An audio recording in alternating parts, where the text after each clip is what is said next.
People always describe success as like, well, I was miserable in this one job, then I quit to work for myself, and now I'm super rich. But they don't really describe the parts in between, which doesn't really help at all. And also, you never figure out how to do what they did. It's like some mystical secret how to get from one end to the other. Well, as someone who literally went from broke to paying myself $14,000 a month in the last 5 years, I'm gonna go ahead and tell you what those in-between parts look like and how I got from totally broke, struggling to pay for a loaf of bread, to making more money than I'd ever seen or expected myself to make in my life. I did it all by working from home, but I didn't start that way. So I actually tried to start 4 businesses before I got to the point where I was successful working for myself. Yes, that's right. That means I failed at doing this 4 times in rapid succession before I ever saw any success. Now, some of those businesses were more successful than others. It just so happened that I was working 80 hours a week for like $200 a week, so they weren't sustainable. And that was my problem. I could either create a business that was good but wasn't getting enough customers and couldn't bring in enough money, or I was creating a business that was not paying me enough for my time and it wouldn't work in the long run. In the meantime, I had bills to pay, so I couldn't just mess around forever. Because I found it really difficult to work for myself, I basically gave up and started working a conventional job. You know, your classic office job, white collar, that situation. So I hated working in an office, and I knew I hated working in an office, but I felt that suffering to work in an office was actually a lot easier and simpler than figuring out how to work for myself. Basically, I had failed a bunch of times and I was feeling really sensitive about it, and I sort of realized that maybe I'm just not capable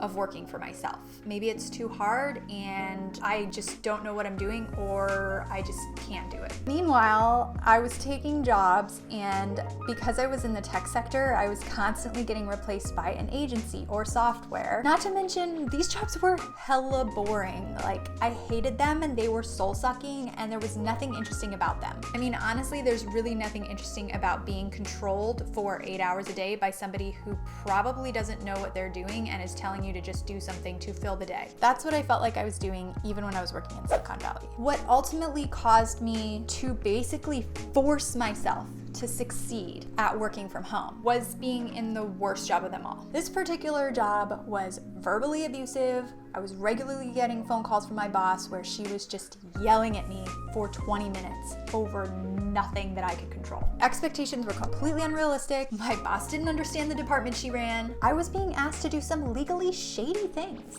And I was being treated as a secretary by my male counterpart, who was supposed to be training me, but was instead using me to do all his work and mine. I was also being paid significantly less than my male counterpart, who was out buying Teslas and showing off his cashmere socks, while I was begging my husband for $4 at the grocery store because I realized I didn't have enough in my checking account to pay for groceries. Oh, and that male counterpart was also taking all of my commissions. Because apparently it's really easy to take advantage of a brand new employee who you're training. So basically, I had to get to my most intense level of work misery to be brave enough to try again when it came to starting my own at-home business. And it didn't go well at first. I tried a web design agency where I created my own website and tried to get customers. I tried to sell web design on Etsy, which worked really, really beautifully, but people were ripping me off and I wasn't making very much money. And then finally, I decided that, well, Etsy was the only thing that has actually worked for me in getting me consistent, regular traffic and sales. So what if I sell something on Etsy besides web design stuff? And I started designing sarcastic homewares on Etsy. As Etsy started to pick up steam, I added something called Not on the High Street and Amazon Handmade to my e-commerce portfolio, and I started selling my products there as well. Within about 4 months, I was making double my horrible job salary. During that time, I hit about $60,000 in my first year while working online and also working a full-time job. That $60,000 was just from my e-commerce stores. At this time, my husband made me stay in that horrible job for another 6 months. He was doing this because he was worried that I was gonna lose it all. Neither of us had ever worked online for ourselves before. And he was like, well, the algorithm could change and you could lose everything, which is a common Etsy seller fear that I hear all the time. Now, at the time I didn't know better, and I also was like, hey, I wanna be in a relationship where I don't just tell the other person to screw off while I do what I want. So I listened to him and stayed for another 6 months. In retrospect, that was stupid, but only for me, not for everybody. In my particular case, I would have basically said that you can lose a regular job at any time, the same way that you can lose everything online. And we'd always figured it out before, and I needed to spend my energy on the thing that was working for me that I wanted to do. Because that's essentially what life is all about. You're supposed to be fairly happy, at least for a short amount of time. And for the first time ever, that's what I had. So me now would have basically said, no, I'm gonna leave.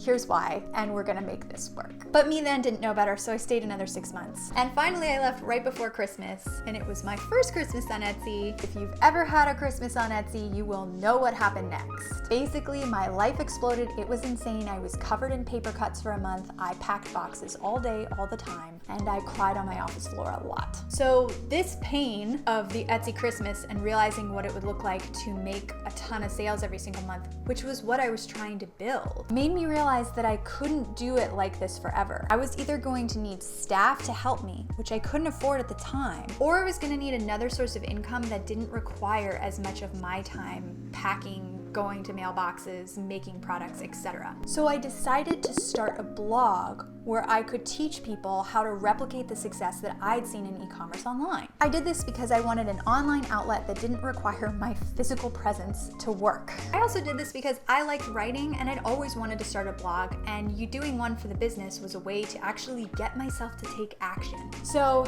this part gets a little blurry because we're heading into the area where I was working 14 hours a day, 7 days a week for a long time, like years. And quite frankly, my memory didn't hold on to a whole lot here. What I do remember is that my business made $90,000 that second year on Etsy with the blog combined.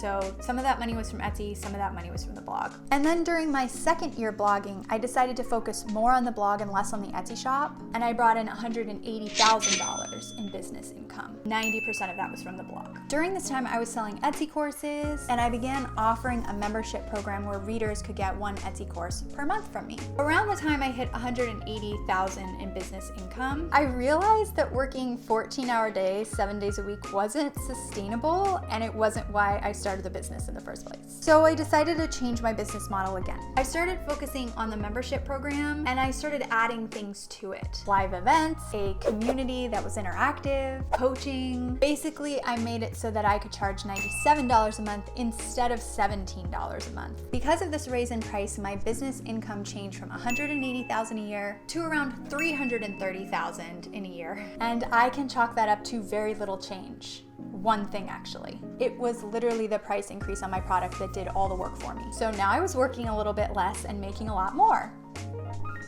$330,000 was the business income, but what was I paying myself? That's what we really care about here. So here's the full breakdown of all the money that went through my personal bank account from September 2020 to August 2021. The only income I have is my business. I do not have real estate holdings. I don't have a million sources of income. All I have is literally my blog, my website. So during Corona, we made a bit less. We pulled in $311,000 during 2020, but you can still see I'm paying myself more than half of the total business income. The only way I'm able to do that is because I work online and my expenses are stupid low. The only reason I was able to make it to $14,000 a month is because of that messy middle bit where I basically suffered a whole lot and figured out what I didn't want and didn't need, and then got miserable enough that I was forced to change it. Suffering is kind of the theme of my success. You'll notice I was only brave enough to fully try my hardest at working from home when I was in a super miserable day job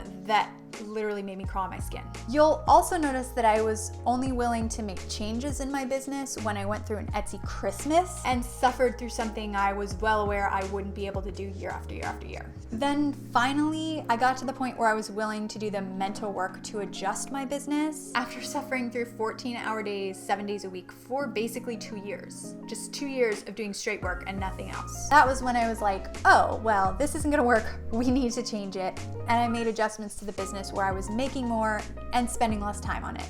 Basically, the more miserable we get, the more willing we are to make drastic change. This is why I feel like a lot of people struggle to build a business to the size they actually want it to be. A lot of times we're doing something, and because it's bringing in money, we're afraid to make any kind of changes, but we're miserable despite the fact that we're making some money. For whatever reason, my brain has always prioritized fixing misery over making more money. So being willing to actually sacrifice a little bit of money in order to fix misery is the risk that actually allowed me to get where I am today, making more than I ever thought possible. It's really interesting that focusing on not the money can bring you so much more money. So that was my messy middle bit, building up my business from basically struggling to afford a loaf of bread to paying myself $14,000 a month. I hope this helped you to understand your business a little bit better. If you're struggling to figure out how to get through your messy middle bit, or if you're feeling stuck and you're just afraid to sort of sacrifice money to fix misery, or if you just don't even know how to do that because it's not a simple, straightforward answer, don't hesitate to look in the description and check out our program called 1%ers, which is where I teach people to do exactly that, and they get support of other business owners who are doing it at the same time. This was basically the group that I had when I was fixing my business that sort of pushed me to do things I would not have been able to do on my own, or that I would have waited years to do, meaning I would still be sitting here being super miserable now to this day and then blaming something else for it, instead of realizing that I had the ability to make that change and upgrade my income at any time. I just had to be brave enough to make adjustments. So feel free to check that out, and otherwise I hope this story helped you to figure out how you can build your own income